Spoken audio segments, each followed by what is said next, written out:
کربلا والوں نے بتایا کہ پردے کی حفاظت کیسے کی جاتی ہے۔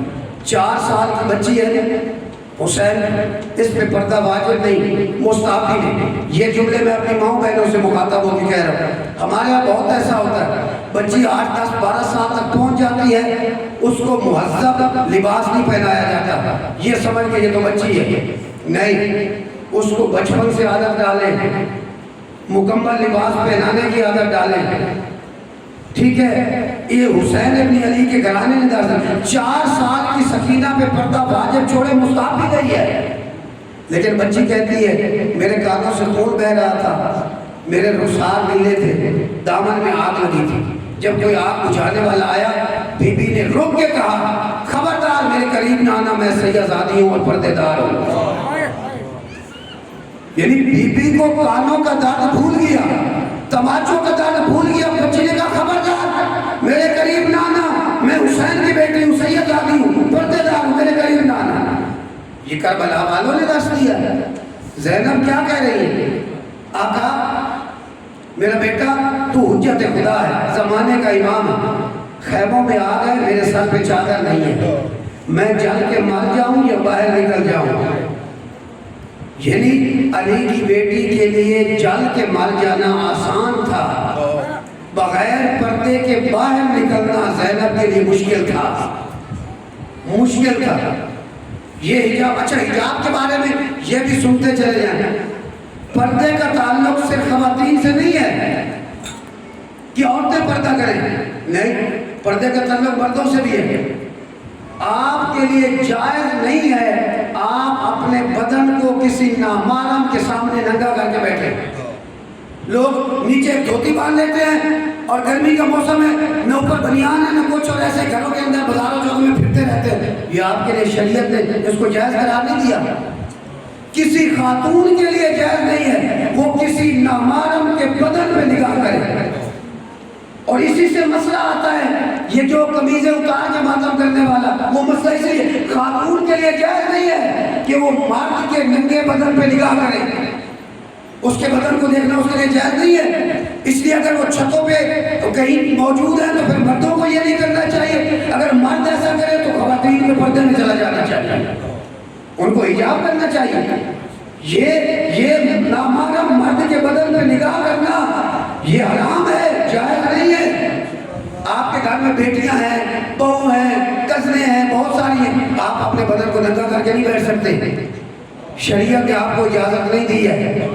اس لیے اپنے کربلا کا پیغام حجاب ہے۔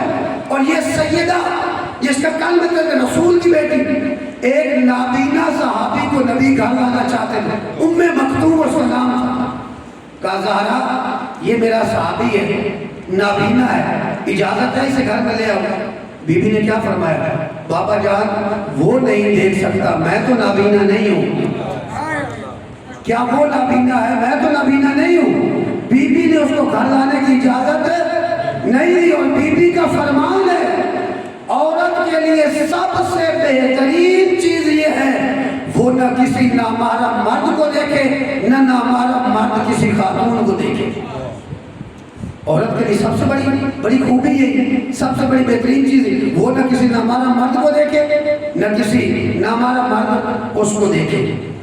اور پھر آج بھی میری مائیں بہنیں اس بی بی کے فرمان کو سامنے رکھے، آج کے 2026 کے زمانے میں بھی اگر بی بی زہرا کسی چیز پہ راضی ہے تو وہ آپ کے 4 دیواری کے اندر رہنے پہ راضی ہے۔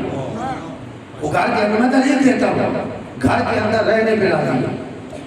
جب بی بی کی شادی ہوئی، پیغمبر اکرم آئے اور پیغمبر اکرم نے آ کے فرمایا یا علی گھر کے باہر کے کام سارے تم کرو گے، گھر کے اندر کے کام جو ہے وہ فاطمہ زہرا کرے گی۔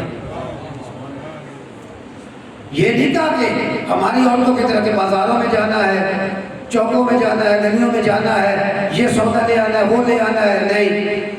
اور بی بی کا جملہ ہے بی بی زہرا کا، فرمایا جب میرے بابا نے کام تقسیم کیے، گھر کے باہر کے کام علی کے ذمے، گھر کے اندر کے کام فاطمہ زہرا کے ذمے، اس بات سے جتنی خوشی یا میں جانتی ہوں یا میرا خدا جانتا ہے، یا میرا خدا جانتا ہے۔ بی بی زہرا فرماتی جتنی خوشی مجھے ہوئی یا میں فاطمہ زہرا جانتی ہوں یا میرا خدا جانتا ہے۔ آج بھی سیدہ کی رضا اسی میں ہے، خاتون پردے کے اندر ہے، چار دیواری کے اندر ہے، اپنے پردے کی حفاظت کیجیے۔ یہ دلیل نہ بنائیے کہ بیویوں کے پردے نہیں ہیں تو ہم بھی چادریں پھینک دیں کہ نہیں۔ بیویوں نے قربانی دی ہے، پردہ بچایا ہے تاکہ آپ کے پردوں کی حفاظت ہو جائے، آپ کے پردوں کی حفاظت ہو جائے۔ اس لیے اگر امام زمانہ کا ظہور ہو اور وہ آپ سے سوال کرے میری کنیز کہاں ہے، جواب یہ نہ ہو کہ وہ آدھے لباس میں وہ مارکیٹوں میں گھوم رہی ہے۔ آپ نے بچی کی تربیت ایسے کرنی ہے، جب پوچھنے والا پوچھے تو جواب یہ ہو مولا آپ کی کنیز یا تلاوت قرآن کر رہی ہے یا عبادت خدا کر رہی ہے۔ بچی کی تربیت ایسی کرے، بچی کو پروان ایسے چڑھائے اور اسے بچپن سے ہی مکمل لباس کی عادت ڈالے، مائیں گھر کے اندر بھی مکمل حجاب کے اندر رہنے کی عادت ڈالے۔ یہ اہل بیت نے سکھایا ہے، یہ ہمیں کربلا والوں نے سکھایا ہے۔ اور اسی پردوں کی حفاظت کے لیے جو ضامن بن کے مدینہ سے چلا تھا اسے عباس علمدار کہتے ہیں۔ عباس علمدار علی کی بیٹیوں کی پردوں کا محافظ عباس، اور یہی وجہ ہے میں یہ شروع میں یہ روایت کہہ دوں، عباس جب شہادت بھی ہو گئی اتنا غیرت مند تھا، شہنشاہ وفا، سر تن سے جدا بھی ہو گیا، سب کے سر نیزے پہ بلند ہو گئے، عباس کا سر نیزے پہ بلند نہیں ہوتا تھا۔ جب امام زین العابدین سے پوچھا کہ مولا یہ سر کیوں بلند نہیں ہوتا تھا، کہا میرا غیرت مند چچا عباس نو کے نیزہ سے علی کی بیٹیوں کو ننگے سر دیکھ نہیں سکتا تھا۔ 3 دفعہ عباس کا سر بلند کیا گیا، عباس کا سر نیزے سے زمین کربلا پہ آئے اور اسے پھر خولی کی گردن کے ساتھ باندھ کے کوفہ و شام لے جایا گیا۔ اور جب وہ گھوڑا گردن نیچے کرتا تھا نا، عباس کا سر زمین سے ٹکراتا ہوا جاتا تھا۔ اتنا غیرت مند تھا ام البنین کا لال، پردوں کا محافظ عباس۔ اب جب عباس نے دیکھا نا میرے ہاتھ کے پالے بھی چلے گئے، اجازت نہیں مل رہی، عزاداروں کہا آقا اب تو میرے ہاتھوں کے پالے بھی میدان میں چلے گئے، مجھے اجازت کب دیں گے؟ اور حسین یہی کہتے تھے عباس یہ جو خیموں میں بیویاں بیٹھی ہیں نا انہیں تیرا بڑا سہارا ہے، جب تک تو سلامت ہے نا ان بیویوں کو بڑی ڈھارس ہے۔ اور دوسرا جملہ مولا کہتے ہیں عباس تو میری فوج کا علمدار ہے، تمہیں کیسے بھیج دوں؟ جب سب شہید ہو گئے نا اب مولا عباس کہتے ہیں آقا وہ لشکر کہاں گیا جس کا میں علمدار ہوں، آقا مجھے اجازت کیوں نہیں دیتے؟ پھر عباس بیٹھے گریہ کر رہے تھے، ایک دم خیمے سے بچوں کے رونے کی آواز آئی۔ عباس جب خیموں میں پہنچے ہیں عباس نے کیا دیکھا، بچے سکینہ سے پانی مانگ رہے ہیں اور سکینہ خالی مشکیزہ الٹ الٹ کے انہیں دکھا رہی ہے، کہتے ہیں بچوں اگر ایک گھونٹ پانی ہوتا تو بھی میں آپ کو دے دیتی، یہ دیکھو مشک میں پانی نہیں ہے، بس اتنا سننا تھا۔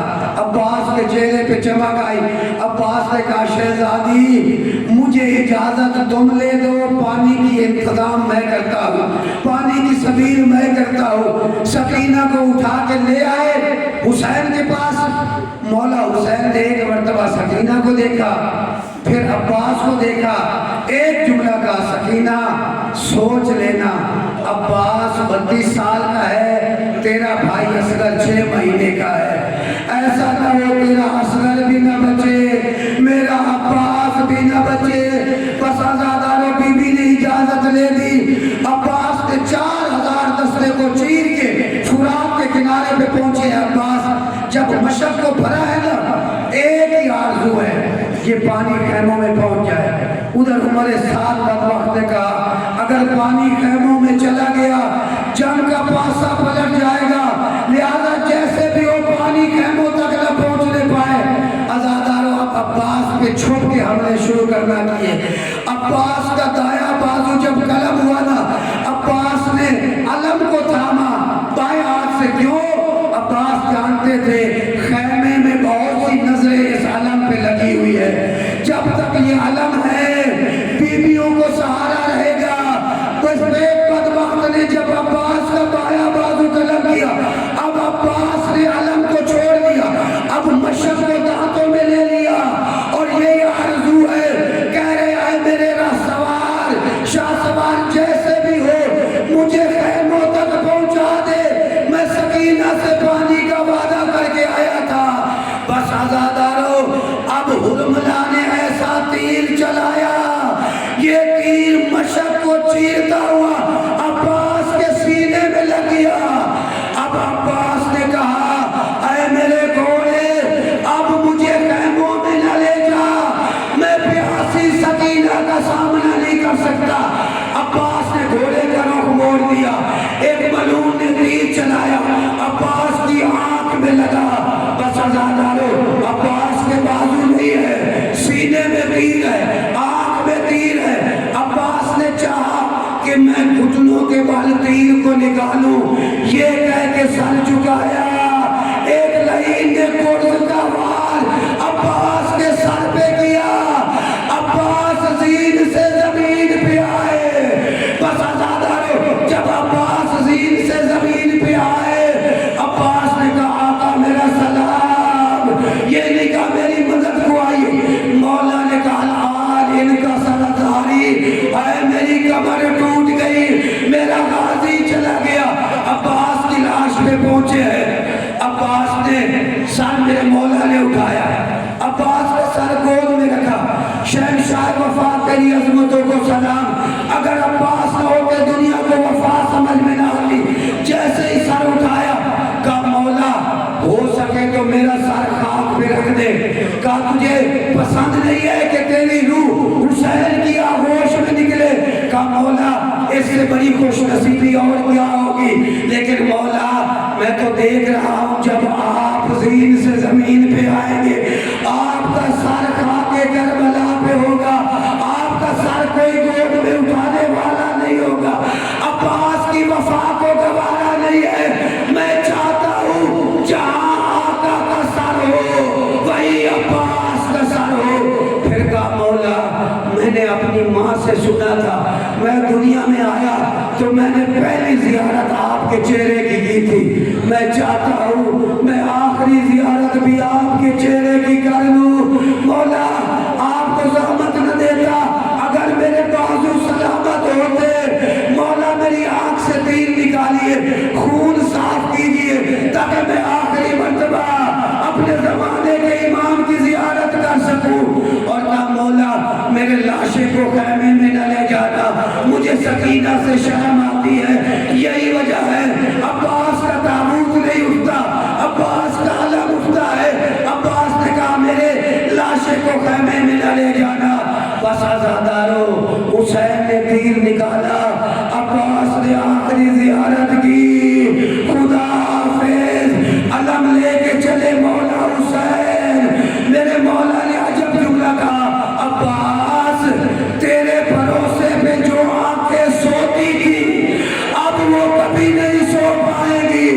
تیرے ڈر سے جو آنکھیں جاگتی تھی اب وہ جی بھر کے سوئے گی. آزادارو، جب خیموں میں خبر آئی لوہے کا انداز بدل گیا. بیویاں پہلے کہتی تھی واہ محمدہ، واہ قاسمہ، واہ اکبرہ. اب بی بی زینب نے سب بیویوں کو جمع کیا